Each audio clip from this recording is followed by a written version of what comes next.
So there's a lot of speculation right now as to whether or not Justin Trudeau will step down as Prime Minister.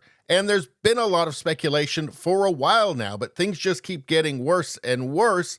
And then the speculation intensifies, and now he's just had his latest disaster, which is that the Liberals have lost what was supposed to be a safe seat, a Liberal fortress in Toronto St. Paul's. They've just lost it to the Conservatives. They weren't supposed to lose that seat. The Conservatives weren't even expecting to win it. That's how safe of a seat it was expected to be. And many are seeing this as a harbinger of total disaster to come for Trudeau. Now, the next election is going to be, at the latest, October of 2025.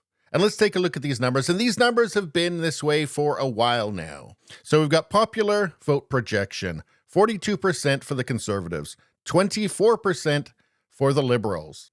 The seat projection, 209, and that could be as low as 179 or 230 they're projecting. But either way, it's still a majority for the Conservatives. Odds for winning the most seats in the next election. Conservatives, 99%. Liberals, 1%. Now, for a Conservative Party majority, what are the odds? 99%. Liberals, 1%. Not good odds. So considering what just happened in the Toronto St. Paul's by-election, and the polling, which suggests that Canadians aren't totally happy with the endless ethics scandals, having a bad guy from World War II into Parliament, the Emergencies Act, which was later ruled unconstitutional, election interference in the last two federal elections, and the apparent corruption surrounding Trudeau's response to it. What else have we got? Mass immigration. People aren't happy about that. The economy isn't going very well. Inflation's not great. Raising taxes is making a lot of people very unhappy. Healthcare in the toilet.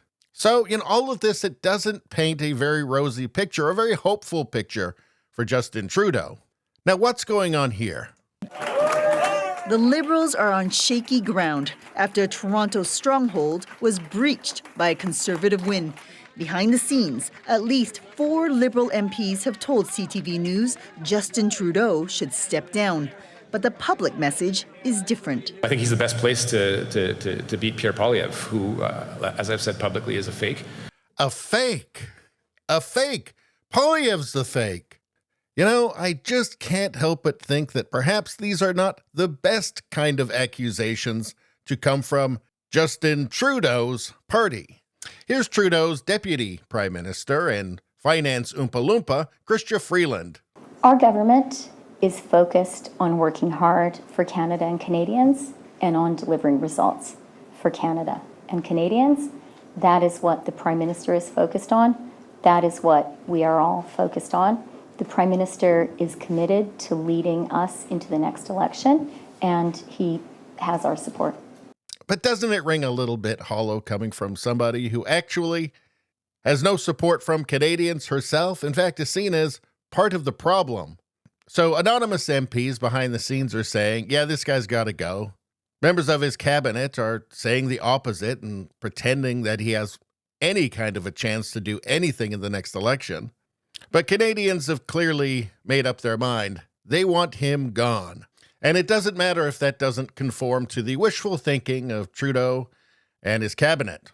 But will Trudeau resign? Will he actually resign?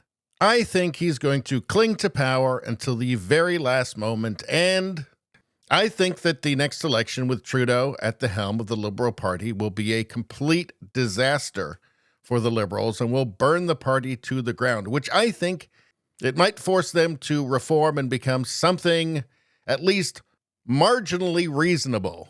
But the point being that it will be a humiliating and embarrassing loss for Trudeau. And here's the thing. I don't think that Trudeau is susceptible to embarrassment or even humiliation.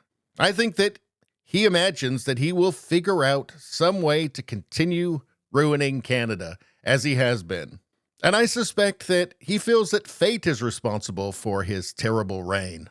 It's fate that's given him the opportunity to ruin Canada, and that this is in fact his divine right, that this is the best of all worlds.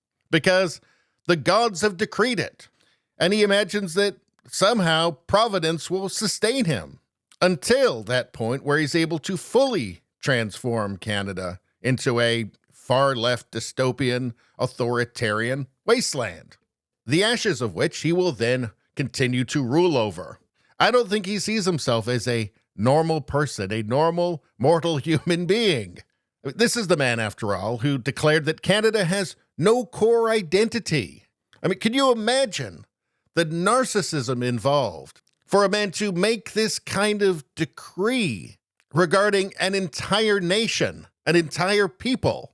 So this is a man whose sense of self-importance is beyond obscene. And I don't think it's a man who's going to step down unless somehow he's forced to. Anyway, that's all I got to say about that. Please like, share, and subscribe. Subscribing really helps me out. I thank you for that. I will see you next time.